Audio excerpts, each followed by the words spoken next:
Ya, saya ditarik, dimasukin ke mobil khusus, dipukulin saya berdua, disuruh handstand, yang tangan di bawah kaki di atas, sambil ditendangin mukanya sama si Fran. Ya berdarah-berdarah lah. Dia ngambil alat setruman gajah yang panjang itu, badan saya disundut-sundut, terus sampai nggak lama ke kelamin saya disetrumin juga. Pada saat itu saya jatuh, saya minta ampun, saya bilang saya sakit, ampun. Itu jatuh, waktu itu saya lemes Pak, karena sakit kan. Saya disuruh bangun, terus ditarik rambut saya. Terus saya dijedotin Pak ke dinding, terus ditamparin sama dia. Perut saya ditonjok, ditendang, akhirnya saya ngompol di situ. Itu yang mukulin saya Pak Fran. Terus abis itu saya udah ngompol Pak, saya kan jatuh. Disuruh bangun, suruh keluar dari kantor itu, suruh ganti baju. Saya dipasung selama 2 minggu. Kasih makan sambil dirantai itu.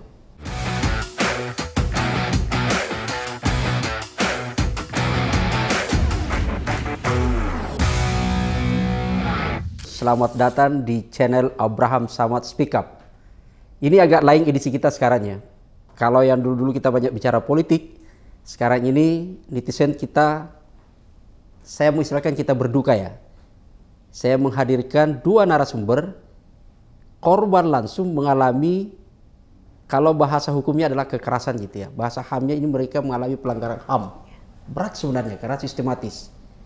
Dari usia bahkan tidak tahu identitasnya, usia masih sangat kecil, tidak kenal orang tuanya, diambil, akhirnya lolos sampai sekarang tidak tahu umurnya sudah berapa gitu ya. Jadi netizen mereka-reka saja lah berapa sebenarnya ibu ini. Ini ada 2 di samping saya, ada saya bersama Ibu Vivi. Iya Pak. Ibu Vivi ini adalah salah satu korban. Beliau sejak kecil diambil, bekerja di Sirkus Oriental, Taman Safari. Iya. Kemudian yang kedua adalah Ibu Yuli gitu ya. Netizen, ini kita agak-agak ini sekarang gitu ya, karena peristiwa ini sangat memilukan, tapi seperti apa ceritanya saya ingin minta kepada yang berdua gitu ya. Mungkin ke Bu Yuli atau ke Bu Pipi dulu ya cerita. Ini sebenarnya apa yang terjadi di sana? Katanya dari kecil tidak tahu ibunya sampai sekarang, orang tuanya. Iya betul. Sampai ini gitu ya. Bisa diceritakan enggak kepada kita semua gitu ya, apa ya di sana? Kan saya mah dari kecil itu saya nggak tahu umur diambil dari mana. Tapi kata senior saya umurnya tuh kayak senior ini umur saya sekitar 22 tahunan waktu itu. Tapi saya waktu saat kecil itu saya udah ditaruh di rumah Pondok Indah. Rumah base campnya bosnya itu. Siapa punya itu? Yang punyanya Hadi Manangsang bapaknya, terus dan anak-anaknya Franz, Tony Jansen itu yang punyanya anak-anaknya. Terus setelah itu saya tuh di sana udah umur 2 tahun sudah mulai dilatih Pak. Dilatih tapi yang masih standar-standar yang gampang itu, yang kayak handstand, kayak split, kayak gitu-gitu. Pas di Pondok Indah juga latihan umur segitu udah kena tamparan Pak. Kami tuh sudah dilatih karena anak-anak kan nggak sulit nggak terlalu, maksudnya masih suka pengen main apa gimana gitu. Kalau disuruh kayak gitu tuh masih belum terlalu bisa gitu. Ditampar hanya pada saat latihan atau pas latihan saja? Jadi kalau kita nggak bisa pasti kita kena pukulan. Jadi di rotan kayak gitu, pasti itu pasti. Yang melakukan itu?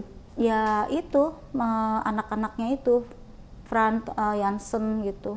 Anaknya Pak Hadi itu. Gitu. Sudah meninggal kan gitu ya? Iya, bapaknya sudah meninggal. Nah itu setelah itu sekitar umur 3-4 tahun saya dibawalah ke orientasi sirkus. Dan di orientasi sirkus saya juga dilatih sebagai pemain sirkus juga, tapi latihannya udah mulai susah-susah buat saya gitu. Saya harus latihan gadis plastik, kayak akrobat gitu, kayak gelantungan di atas gitu. Jadi saya tuh menurut saya sulit. Jadi kita tuh satu orang itu harus bisa menguasai beberapa teknik sirkus gitu.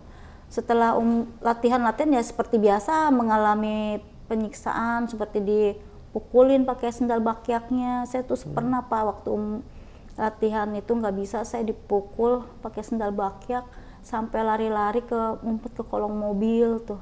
Kolong mobil? Iya, saking takutnya sampai ngompol-ngompol gitu. Tapi didapat?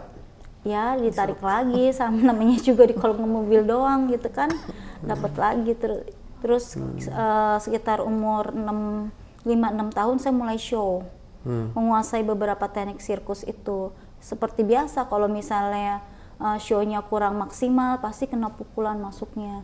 Kalau kita tidak kalau senyum, sudah tampil? Iya, kita kan misalnya tampil, terus kurang maksimal buat dia gitu, dia nonton, dia kurang maksimal kita pasti kena pukul. Iya, Masuk Tapi tuh setelah dipukul. selesai gitu ya? Setelah selesai. Dan malamnya kadang kalau udah beres show itu kita disuruh latihan seperti itu. Dan hari-hari itu kita pagi itu seperti biasa latihan. Jam 5 sudah bangun, jam 6 mulai latihan, jam 9 sampai jam 6 sampai jam 9, terus nanti istirahat cuma 15 menit buat sarapan. Nanti setelah sarapan kita latihan lagi sampai jam 12 siang. Kita jam 12 siang selesai latihan kita makan siang. Terus nanti setengah 1 kadang kita diajarin baca nulis berhitung itu. Cuman diajarin baca nulis berhitung. Yang ngajar itu dari Itu mana? dari karyawati. Oh, karyawan di situ. Karyawati yang kerja di situ. Diajarin itu. Nanti setelah itu kita planning belajarnya cuma 1 jam, kurang lebih 1 jam. Setelah itu kita tidur, nanti sore kita latihan lagi jam 3:30 tuh udah mulai bangun. Kalau habis show begitu biasanya dapat tip atau Oh, apa? tidak sama sekali tidak. Jadi kita tuh cuman disuruh main latihan kayak gitu aja. Jadi nggak dapat apa-apa. Bisa diulangi, Mbak? Model bentuk penyiksaannya itu. Penyiksa tuh dia tuh biasa kalau waktu saya di sirkus itu seperti di rotan, dipukul pakai sendal bakyaknya. Itu sendal bakyaknya tuh sendal ajaibnya dia tuh penyanyi Jansen itu. Itu buat mukul. Iya. Terus sama si Fran juga gitu sama. Apalagi Fran tuh lebih sadis, kadang suka nampar, nendang, itu pasti ditendang gitu. Ya, ini agak ini ya. Kalau banyak netizen biasanya dulu tuh kan kita kalau ini kan hiburan sebenarnya ya. Jadi orang datang bertepuk tangan. Ini kita justru kalau sekarang kita mendengar, menyaksikan malah justru miris gitu ya. Jadi berusaha menghibur orang supaya ketawa, tapi ternyata dalam luka hati itu agak hatinya ini gitu tuh ya. batin sebenarnya, Batin Pak. gitu ya. Kalau bisa bilang mah pengen bilang nggak mau jadi pemain sirkus gitu. Kalau waktu saat itu ya, karena buat saya tuh nggak, bukannya hobi pengen gitu kan, tapi dipaksa untuk harus bisa. Dipaksa. Iya, kami kan dipaksa Pak itu, jadi pemain sirkus itu. Latihan harus bisa, itu kan itu namanya dipaksa gitu. Sebenarnya bukan keinginan, kalau bisa bilang mah nggak pengen gitu jadi pemain. Nggak ada sirkus. upaya minta ke pemilik itu, udah saya mau berhenti deh. Oh, nggak bakalan berani Pak, nggak bakalan berani untuk ngomong seperti itu. Karena? Lihat mukanya aja takut, apalagi ngomong kayak gitu. Kita nangis aja, kalau dipukul nangis, misalnya digampar anak kecil kan nangis pasti sakit. Itu nggak boleh ada suaranya, malah ditambahin lagi. Bu Yuli gimana? Sama? Ini atau- Sama. Bu Yuli lebih senior ya sedikit ya? Ya, lebih senior sedikit. Sama saya dari kecil umur 5 tahun. Kalau Berdua ibu ke kakak saya. diambil umur berapa? 5 tahun. Oh 5 tahunnya. Kalau Berdua sama kakak saya. Kakak saya perempuan juga. Kakak saya sekitar 8 atau 9 tahun. bersamaan diambil. Iya, diambil.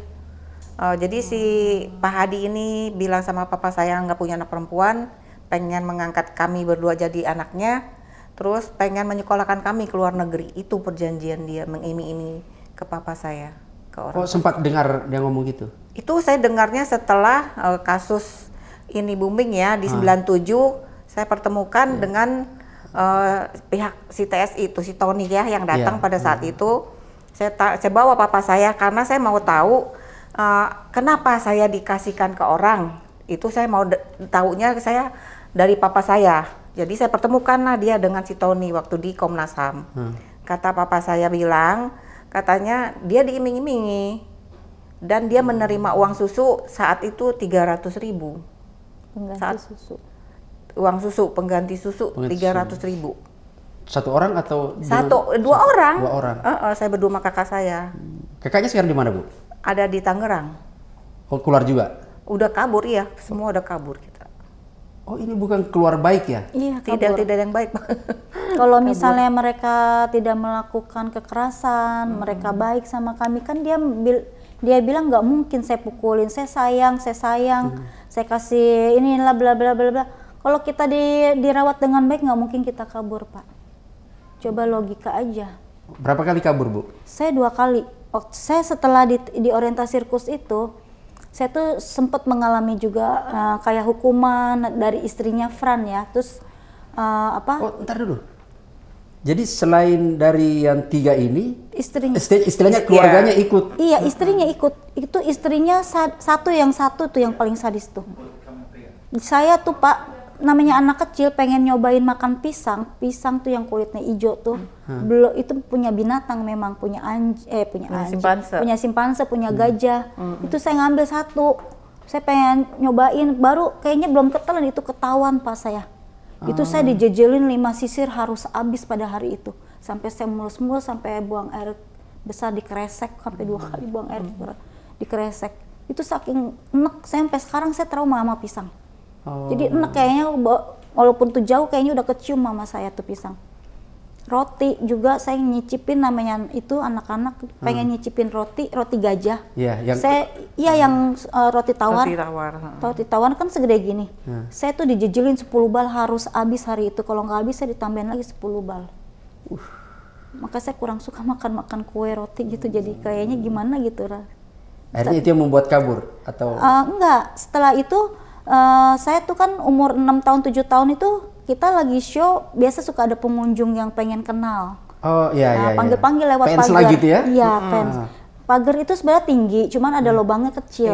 Manggil-manggil ke saya. Itu Pak, manggil-manggil lah gitu ke saya, terus saya samperin. Nggak lama saya samperin, belum ngobrol itu saya diseret ketahuan sama Pak Yansen, dimasukin ke kandang macan. Dimasukin kandang macan, jadi itu hukuman. Tapi macannya tidak ada kan? Tapi macannya cuma di sebelah saya. Ada macan, itu kandang macan, ini macan, ini kosong, sebelahnya saya. Ini sebelahnya kosong, tapi sebelahnya saya gitu. Macannya di sebelahnya lagi. Kita aja kalau ke Taman Safari itu kan bawa mobil masuk, tutup kaca apa semua, ngeri gitu. Itu memang ini, tapi memang ada sekatnya Pak, di itu ada sekatnya. Tapi cuman kan namanya, gitu. Iya, tapi kan saya anak kecil takut gitu sama macan. Jadi walaupun itu ada sekatannya, tapi tetap aja saya takut. Waktu itu saya nangis gitu. Terus minta ampun gitu. Ya itu hukuman katanya gitu. Makanya kita tuh di sirkus tuh tidak boleh bersosialisasi dengan orang luar. Kalau lagi latihan Pak, itu tenda tuh harus ditutup. Jadi karyawan pun tidak boleh melihat, kecuali karyawan yang menjadi MC atau karyawan yang diajarkan menjadi pemain sirkus juga. Jadi tidak ada orang lain. Ruangan tertutup. Iya, jadi benar-benar tertutup tendanya. Gitu. Nah, setahun kurang lebih tahun 88 saya dipindah ke Taman Safari. Karena katanya dibilangnya saya kurang menguasai teknik sirkus, beberapa teknik sirkus. Dan saya juga kurang kuat fisik karena saya suka sakit-sakitan. Terus memang saya juga deket dulu dari salah satu anaknya bos yang kecil. Akhirnya saya dipindah ke Taman Safari. Saya pikir hidup saya bakalan lebih enak lah di Taman Safari. Ternyata saya itu kayaknya masuk lubang buaya juga di Taman Safari. Lebih sadis lagi. Saya lebih sadis lagi Pak, dipukulin. Karena itu anak sirkus cuman saya yang ikut sama dia. Satu yang lain kan pada ikut keliling. Itu saya lebih sadis lagi. Saya di situ di Taman Safari kan latihan sepeda.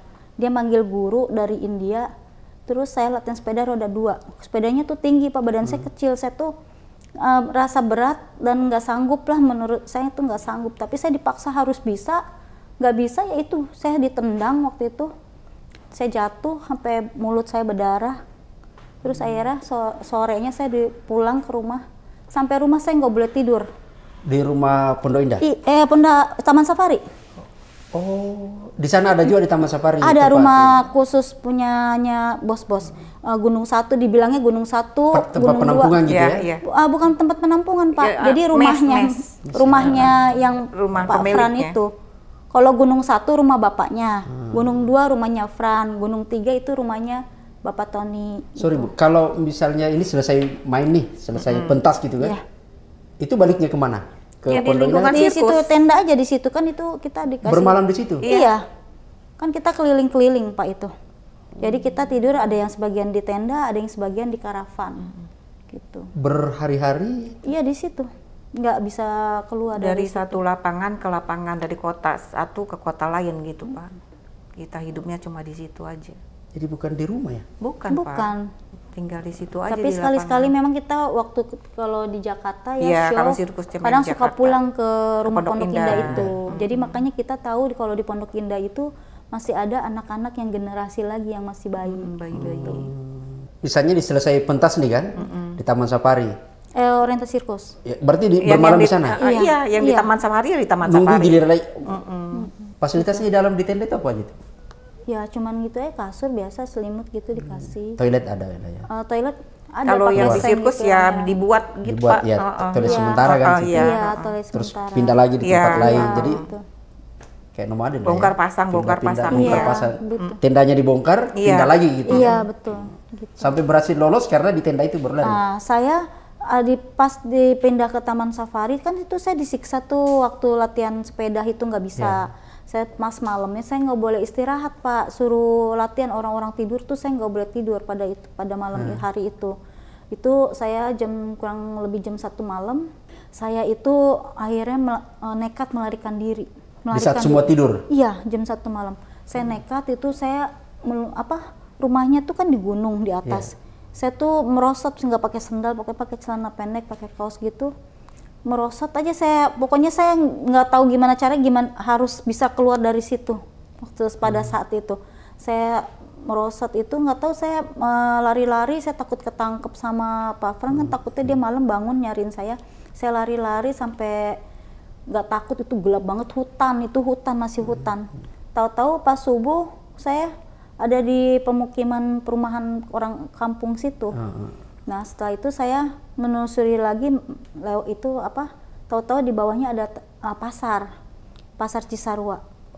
Tembus ke pasar Cisarua, dan pas sampai pasar Cisarua pagi saya ketemulah sama karyawan yang bekerja di restoran waktu itu, yang restoran Taman Safari. Kenal? Saya kenal orangnya waktu itu. Dia nanyain, kamu dari mana? Saya kabur, saya bilang. Saya kabur, saya takut. Dia kenal juga gitu? Iya, dia kenal sama saya. Saya kabur, saya takut, saya bilang gitu. Terus dia bilang, ya udah kamu di rumah saya dulu aja, katanya gitu. Kurang lebih saya 3 hari di rumah dia pada saat itu. Nah setelah 3 hari saya mau pergi lagi dari situ kan, saya juga nggak bawa apa-apa Pak, nggak punya uang apa. Tapi yang karyawan ini tetap masuk kerja dia kan? Dia masih bekerja. Nah setelah saya mau melangkah dari rumahnya, dia mau keluar, di depan rumah itu udah ada security Taman Safari, namanya Bapak Odo waktu itu. Nah, dia bilang pulang, saya bilang saya nggak mau Pak, saya takut dipukulin, saya bilang. Enggak, katanya itu dicariin sama ibu sama bapak, kata dia bilang gitu. Pulang kamu, katanya. Mau nggak mau saya kan pulang Pak, dibawa pulang sama security itu. Waktu itu kalau nggak salah pakai mobil saya dibawanya, sampai situ saya dibawa ke pos security di Taman Safari. Dan dibawa pos security itu saya dijemput sama Frans dan istrinya itu. Dibawa, terus saya duduk di tempat, sampai mobil tuh saya udah langsung digampar sama dia. Digampar, terus dikata-katain bahasanya lah, bahasa binatang keluar semua. Dan sampai rumah itu saya itu dibuka pintunya langsung diseret Pak. Masuk ke rumah? Dimasukin ke ruangan kantor dia. Dan sampai kantor itu dia ngambil alat. Saya tuh kalau inget itu sedih Pak, karena sakit hati saya tuh. Dia ngambil alat setruman gajah yang panjang itu, terus dia nyudut-nyudutin ke badan saya. Badan saya disundut-sundut, terus sampai nggak lama ke kelamin saya disetrumin juga. Pada saat itu saya jatuh, saya minta ampun, saya bilang saya sakit, ampun. Terus dia bilang jangan ada suaranya, dia tuh kalau ada suara dia pasti makin nambahin lagi nyiksa. Saya tuh jatuh waktu itu, saya lemes Pak, karena sakit kan.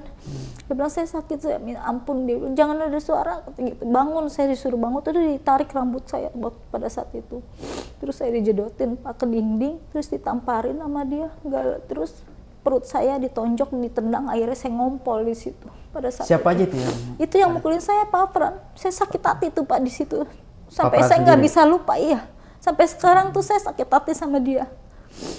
Pada saat itu terus habis itu saya udah ngompol Pak, saya kan jatuh. Disuruh bangun, suruh keluar dari kantor itu, suruh ganti baju. Saya dipasung selama 2 minggu. Tapi Alasannya? kan biar saya nggak kabur lagi. Dipasung di dalam rumah itu? Iya, ke tempat tidur saya. Berarti emang ada alat pas di sini? Jadi dia nggak tahu, saya nggak tahu udah ada rantai waktu itu.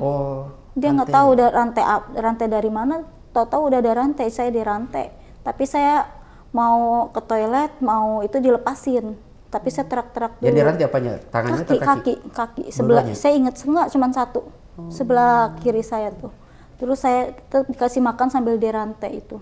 Istrinya pun tahu itu Pak, dan asisten rumah tangganya tahu pada saat itu. Kan ada security yang Oh bisa nggak jaga ada di atas itu nggak ada. Jadi kalau security cuma sampai pintu gerbang depan Taman Safari aja. Kalau atas nggak ada. Jadi atas tuh sepi. Pernah ibu dibawa ke rumah sakit? Enggak. Saya nggak dibawa ke rumah sakit. Cuman 2 minggu setelah dipasung, saya dilepasin dan saya biasa beraktivitas lagi seperti biasa. Pentas lagi? Pentas lagi, latihan lagi. Ya sama seperti itu, saya mengalami penyiksaan dan saya tuh takut kalau ngeliat muka dia. Selalu kalau ada dia keliling kontrol karyawan gitu, saya langsung ngumpet gitu ke kolong meja lah, kemana. Pokoknya saya takut ya muka dia. Bu Yuli, ini kan agak ngeri gitu ya? Iya. Kan Kalau dia sendiri ya? soalnya Pak, setelah dari sirkus dia usia sekitar 12-13 tahun dia dipindah ke safari. Kalau ibu? Saya tetap keliling Indonesia kalau saya. Kalau kita nih yang lain tetap keliling, pindah-pindah dari satu kota ke kota, dia doang yang dipindah ke Taman Safari. Berarti yang keliling tidak ada penyiksaannya? Sama, penyiksaan sama kita. Gimana itu bentuknya? Iya, kita dipukulin kalau misalnya kita salah dalam pertunjukan atau kita tidak senyum sama penonton, ya kita dipukulin. Misalkan saya kabur, tahun 86 saya kabur.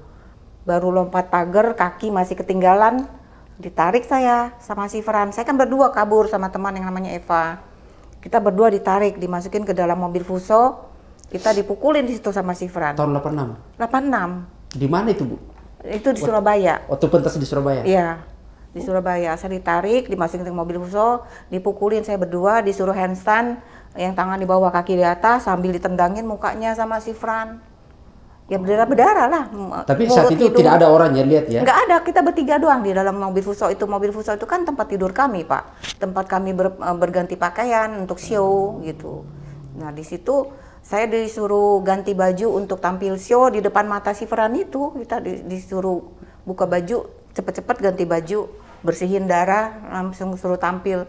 Tapi kalau si Eva teman saya malah mendapatkan pelecehan lebih parah. Kita kan sudah dewasa ya pada saat itu? Ya sekitar 15 tahun dah, udah remaja. Sudah remaja ya? Kalau Eva malah mendapat pelecehan. Terus kita tuh yang melakukan itu? Fran Anansang. Di saat saya setelah usai show, ternyata Eva berhasil kabur. Dari tahun 86 itu kita kehilangan jejak Eva kan. Malah ada kabar dikatakan di Surabaya itu dia berhasil. Iya, Eva kabur. Setelah dipukulin itu Eva berhasil kabur. Berhasil dia ya? Ya, dia berhasil. Kalau saya kan nggak berhasil karena saya show. Kita tadinya kan pas itu ditarik berdua kan. Berdua ya. Terus dipukulin, setelah dipukulin, habis dipukulin Eva nggak kuat kan. Diperlakukan dengan ini kan. Sama si Fran, akhirnya dia berhasil kabur ketika saya lagi melakukan pertunjukan. Malah Eva lebih parah, dia dapat pelecehan seksual dari si Fran itu. Dan setelah itu dia berhasil? Setelah dia diperlakukan seperti itu dia kabur. Kita juga mendapat kabar katanya kalau Eva itu sudah meninggal kecelakaan. Jadi kita putus hubungan, nggak tahu Eva di mana dari tahun 86 itu. Nah Eva nongol lagi ketika kita kasus ini ramai, dia komen di TikTok. Gua Eva katanya yang dulu gini-gini. Oh baru kita ketemu lagi sama Eva, baru sekitar semingguan ya lewat chat WhatsApp. Kita tahu lagi. Dia di mana? Di Jawa Timur, di mana katanya, di Surabaya apa di mana katanya.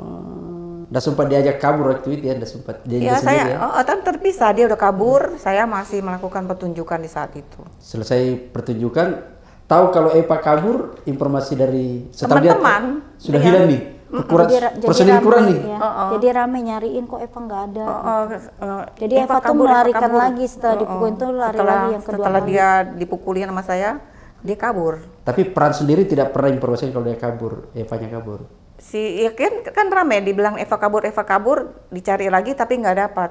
Kan pada saat itu saat saya kabur sama Eva itu ditolongin orang Pak, penonton. Penonton tuh kesian, kita surat-suratan, tolong dong kita mau kabur gitu. Nah itu laki-laki, bahkan dia pun ditangkap, dipukulin juga. Laki-laki itu yang menolong. Surat-suratan jadi waktu pentas? Kita kan di satu lapangan dulu tuh lagi main di Solo, kita kenalan sama orang. Jadi kita lewat surat gitu, dilempar pakai batu, pluk gitu. Ntar dia balas lagi pakai batu, lempar gitu Pak. Nah kita berencana minta tolong dong kita mau kabur, kita nggak betah di sini gitu. Ya udah kita bikin rencana kan, surat-suratan, lempar-lemparan surat.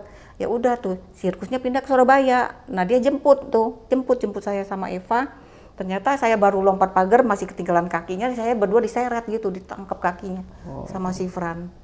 Rencananya jemput itu yang awalnya dari Solo? Iya, dia yang jemput dari Solo itu, dia pun ditangkap, dipukulin juga. Udah sempat melapor mereka ya? Nggak sempat Pak, nggak bisa melapor. Kita nggak bisa ngelapor ke polisi, nggak berani Pak. Karena? Kalau lapor nanti kita dibawa lagi ke situ, karena kan dia kan pikir kita tuh dia orang kuat ya, gitu. Backingannya Puskopau gitu, jadi takut lah. Gitu. Pokoknya semua dia kendalikan gitu ya? Iya, jadi kita nggak akan berani untuk bicara-bicara gitu. Jadi waktu Bu Pipi dari Bu Yuli kembali dari Surabaya tuh kan luka kan awalnya kan, terus hanya dilap darahnya, pentas. Iya, pentas lagi saya. Pentas lagi. Habis bonyok-bonyok ya disuruh lap, suruh ganti pakaian depan mata dia. Dari Surabaya pindah kemana lagi? Dari Surabaya pindah kemana waktu itu ya? Lupa ada pindahnya kemana. Pokoknya kita terus. Jadi lukanya sembuh sendiri lah ya? Iya kan, bibir, hidung aja berdarah terus dilap gitu kan. Nah kan dia suruh baca nih surat itu yang kita lempar-lemparan kan. Baca di depan mata dia. Yeah. Saya baca kan, kita di situ ngomong bahasanya, kita kalau nyebut dia kampret. Jadi kita bacanya gitu, kita lompat-lompatin, ditabok. Yeah. Pok, baca yang benar. Gitu cara dia. Sampai berhasil kabur, Bu? Saya kaburnya kayaknya di Surabaya gagal nih. Akhirnya saya kan masih tetap keliling. Di tahun 86 kakak saya kan nikah sama sesama pemain sirkus. Oh, yang tadi ini yang kakak yang main sirkus sama-sama saya yang diambil, diambil dia nikah. Boleh menikah di dalamnya? Dinikahin. Kalau sesama pemain dinikahin, tapi kalau sama orang luar atau sama karyawan itu biasanya karyawannya dipukulin, diusir. Gitu. Jadi saya ikutin jejak kakak saya. Kakak saya kan dinikahin sama pemain. Saya ikutin bagaimana saya bisa keluar dari situ. Yeah. Saya ikutin jejak kakak saya dengan menikah sesama pemain di tahun 87. Kalau sudah menikah boleh keluar? Nggak boleh. Kita izin nggak boleh. Jadi kan di mata mereka kita ini aset. Yeah. Untuk nyariin mereka ini kan, dianggapnya. Yeah. Nah, pas sirkus main di Medan. Saya udah punya anak kan Pak, tapi masih terus keliling. Di tahun 89 itu saya pura-pura izin, terus dia bilang iya dikasih 1-2 hari harus kembali, tapi saya nggak balik lagi. Saya baca di mana tuh, katanya bahkan situasi hamil pun masih tetap ya, saya benar. Saya hamil 7 bulan pun, itu ada fotonya. Hamil 7 bulan pun saya masih melakukan pertunjukan. Itu enggak berisiko? Ya harusnya memang berisiko, tapi gimana? Pokoknya sebelum kita bisa mengajarkan yang lain untuk menggantikan kita, itu harus kita tampil. Sampai hamil berapa bulan Bu baru bisa izin untuk op? 8 kali ya, sudah ada penggantinya baru. Pokoknya harus ada penggantinya. Ibu dapat pengganti dari? Ya dari teman-teman juga. Cepat latih gitu ya? Jadi kita ini harus menguasai banyak acara, nggak cuma satu acara, harus banyak. Jadi misalkan ada yang sakit, ada yang kabur, jadi kita ditampilkan gitu. Jadi waktu umur hamil 8 bulan kan kemudian op gitu ya sampai ini. Setelah melahirkan pentas lagi, itu yang di Medan ya? Itu setelah melahirkan tuh kan masih berkeliling, saya bawa bayi. Masih berkeliling anak saya ikut di sirkus. Dibawa bayinya? Berkeliling terus masih sampai tahun 89 itu di Medan. Kalau pentas Bu, sorry mohon maaf nih. Kalau pentas nih, bayinya siapa yang jaga? Gantian aja, saya kan suaminya orang sirkus juga, dia pemain. Ntar kalau dia show, saya yang jaga. Dibolehin sama mereka? Ya dibolehin, memang kan kita ini aset biar kita nggak kemana-mana Pak. Gitu. Jadi kan satu tim ya, jadi suaminya juga ikut gitu ya? Sampai kemudian izin untuk di Medan itu alasannya apa? Ya alasannya kan anak udah kita kirim pulang dulu, alasan mau nengok anak. Tapi kita nggak balik lagi, kabur udah. Nggak balik lagi. Kirim kemana anaknya? Kirim pulang dulu gitu ke rumah suami nih, ibunya suami. Oh dia kenal identitasnya dia ada ya? ibunya, kalau suami ada ibunya kan. Dikirim dulu pulang ke rumah dia, ke rumah suami ibunya. Ibu itu tahu dia identitasnya, ada keluarganya gitu kan? Beda kan ibu umur kalau berapa? Kalau saya nggak tahu. Jadi dikirim duluan? Iya, nah di tahun 87 itu tuh saya sebenarnya udah menemukan orang tua saya dengan menemukan lah ya. di karavannya si Pak Jansen. Ini udah hancur Pak, nih berpuluh-puluh tahun. Ini semacam mengambil diam-diam yang disembunyikan. Iya, saya ambil di karavannya si Jansen itu Pak, ini semacam surat lahir. Jadi ini nama saya, ini nama kakak saya, ini saya gitu. Di sini dulu masih tertera alamat dengan jelas. Jadi di tahun 87 itu saya cari sirkus main di Bekasi orang tua saya. Disitulah saya sebenarnya udah bertemu tahun 87 dengan orang tua saya.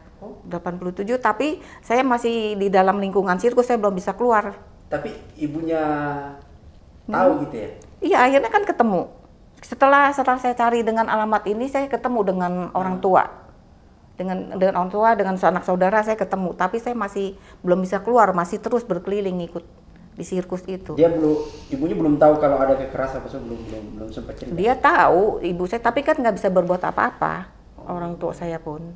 Kalau Bu Yuli, bentuk penyiksaan apa yang biasa dialami? Sama, kita tuh semua tuh nggak luput dari pukulan. Pukulan itu Strong juga pernah ya? Iya, kalau misalnya kita dibanguninnya susah, kan kita lelah ya Pak, anak-anak kecil namanya kan, kadang jadi setrum gitu, disiram air gitu cara mereka. Iya pokoknya air seember disiramin gitu. Ya, kalau itu kan waktu itu ya, peristiwa itu lalu kemudian berhasil kabur, tadi kayak ketemu dengan ini, ada nggak warga yang berupaya bantu untuk kemudian supaya terungkap ini kasus apa? Kita takut, ya? Kita kan masih dalam lingkungan sirkus, kita nggak berani Pak. Kalaupun kita udah keluar, kita mau ngomong apa sama orang juga, orang mungkin nggak percaya kali Pak. Itu yang kasus ini Pak, pas meledak-meledaknya pas saya kabur yang kedua kali. Saya tuh waktu di Taman Safari itu, saya tuh kenal, ada kebetulan di Taman Safari itu ada pelatih silat. Jadi Taman Safari mendatangkan silat, orang yang ngajar-ngajar silat lah buat karyawan. Kebetulan saya ikut waktu itu.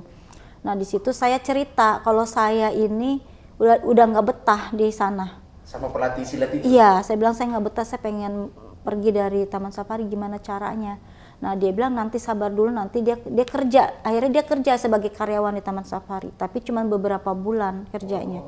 Nah di situ nggak lama. Seolah-olah dia kerja ya, dia sengaja masuk. Iya, nggak lama tahu-tahu itu ngedadak. Pas itu perginya juga pakai seragam pada saat itu.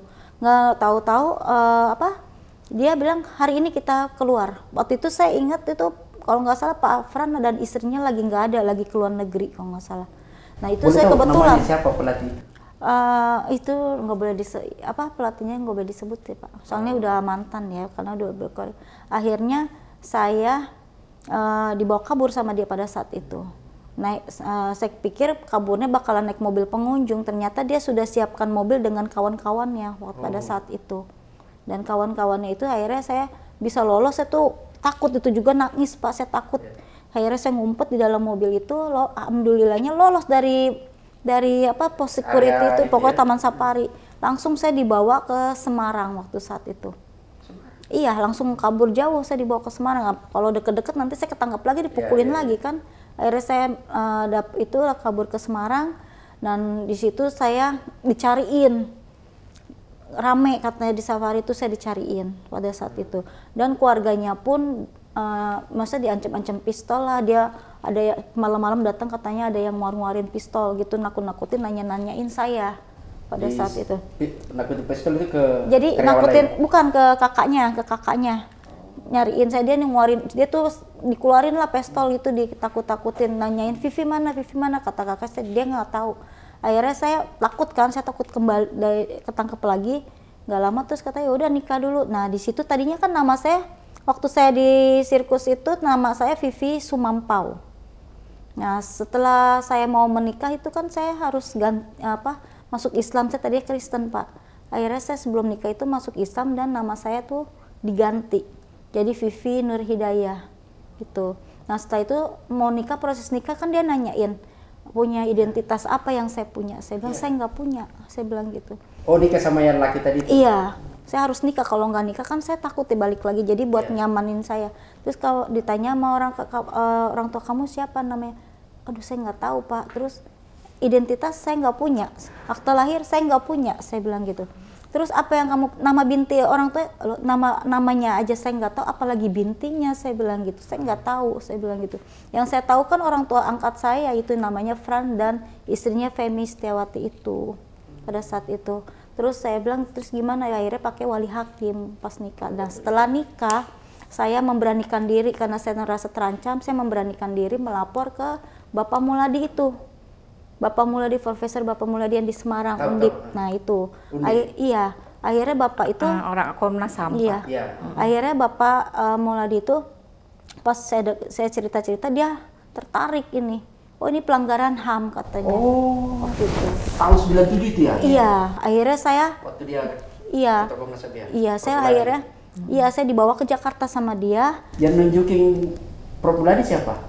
Waktu itu saya nggak tahu, mantan saya itu mungkin kenal dari orang apa gimana.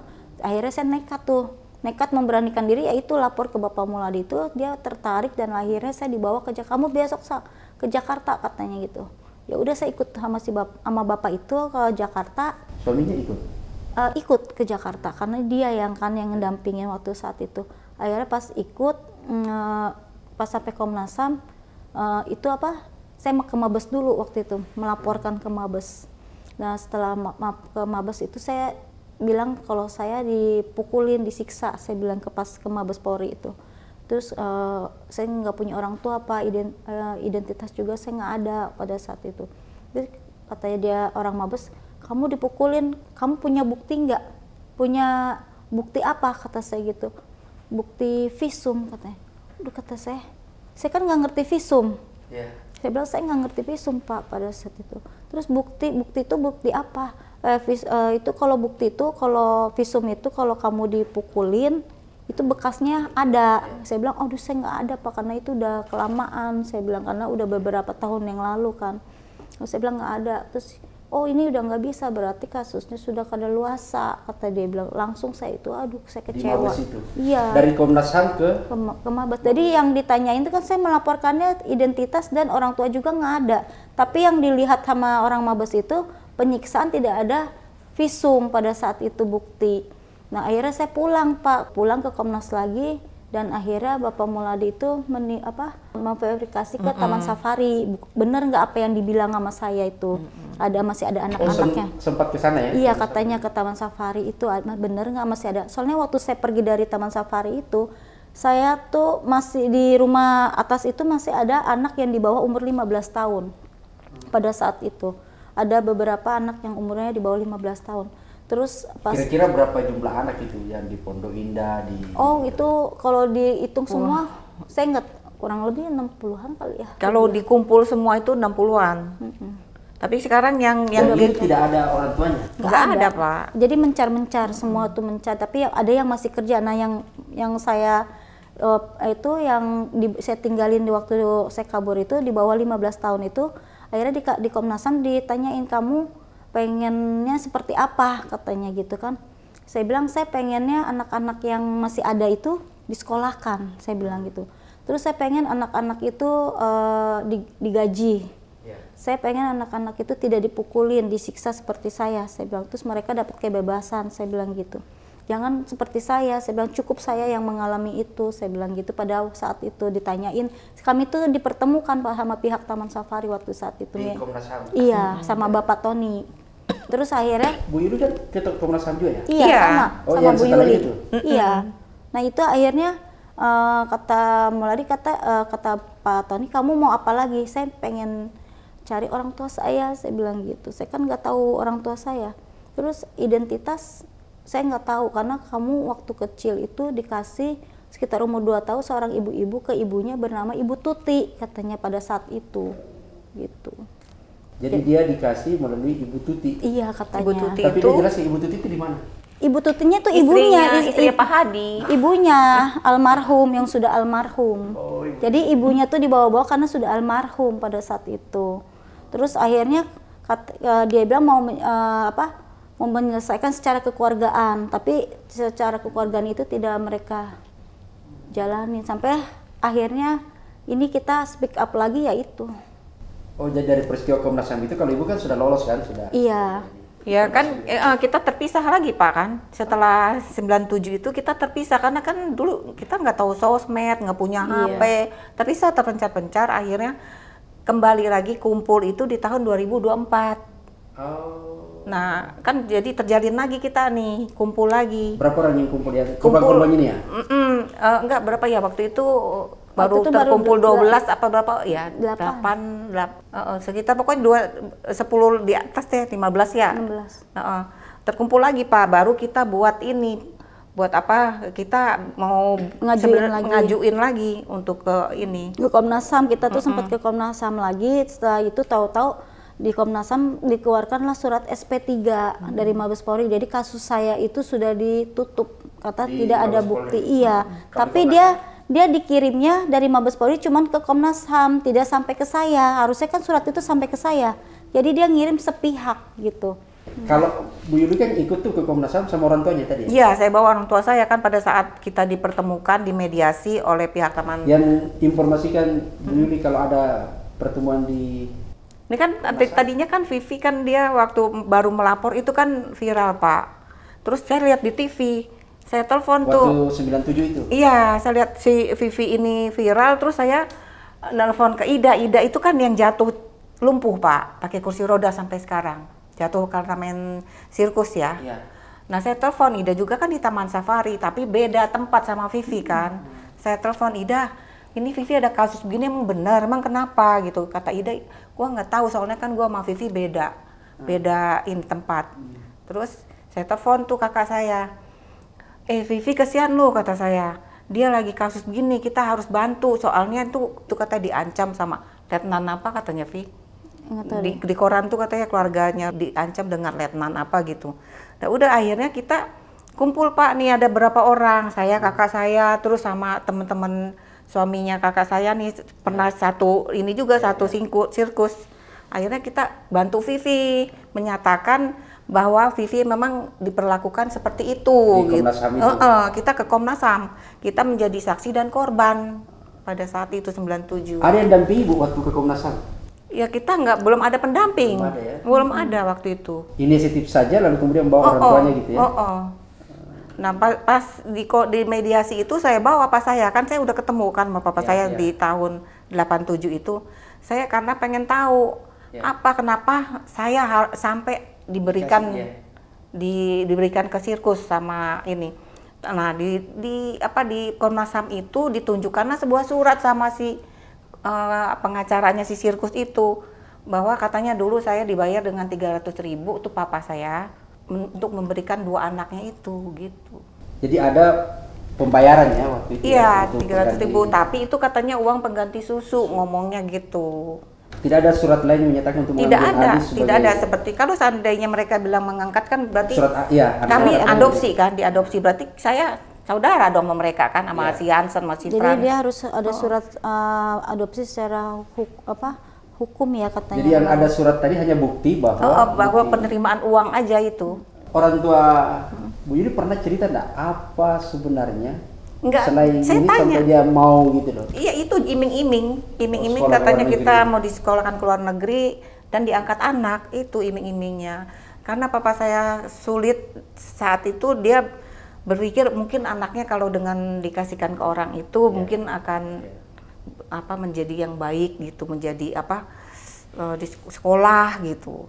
Oke, Ibu, ini kan setelah dari Komnas HAM itu kan ada ya tindakannya, lalu Prof Muladi kan waktu itu, terus kemudian ini pernah lagi ke Komnas HAM belum?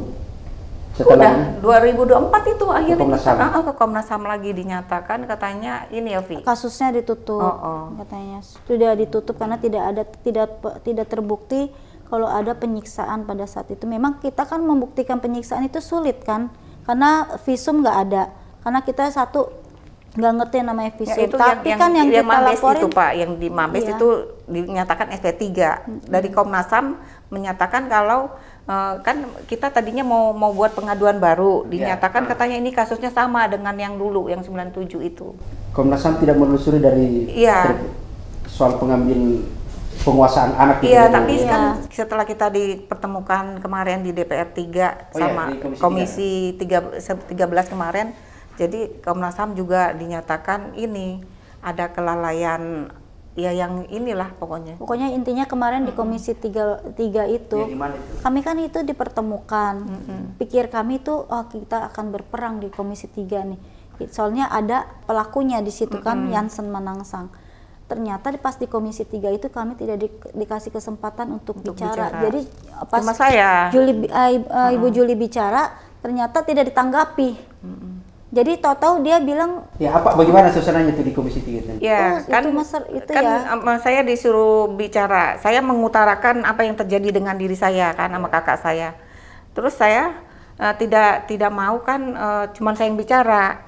Saya mengutarakan teman-teman saya dapat perlakuan yang lebih parah gitu, seperti Vivi, seperti Butet. Tapi tidak diberi kesempatan untuk mereka bicara gitu. Langsung dia bilang damai, suruh damai. Suruh gitu. damai. Yang inisiatif damai itu siapa, Bu? Dari Komisi 3 dari itu siapa yang Bapak siapa tuh? Jubir itu Pak Komisi 3. Nah, waktu setelah dari itu, Nah, kan pertemuan itu, kemarin kan kita sempat diminta kecewa. damai, terima enggak? Enggak, tidak mau damai karena mereka itu harus istilahnya apa? Apa sih materi damainya dia ditawarkan? Enggak ada, cuman begitu aja suruh damai, dikasih waktu 7 hari.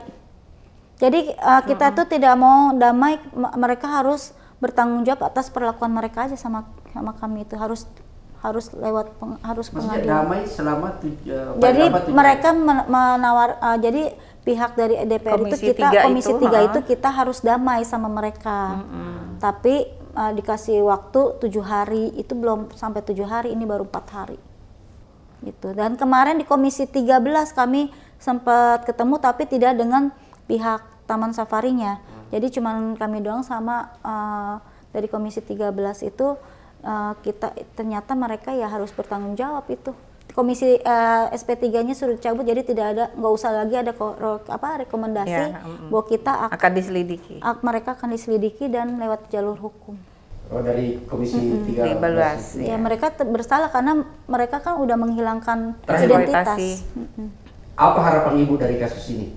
Ya harapan kita ya adil mereka itu. Adil-adil. Tapi kan dengan dia mengatakan bahwa dia ada 5.000 orang kan Pak.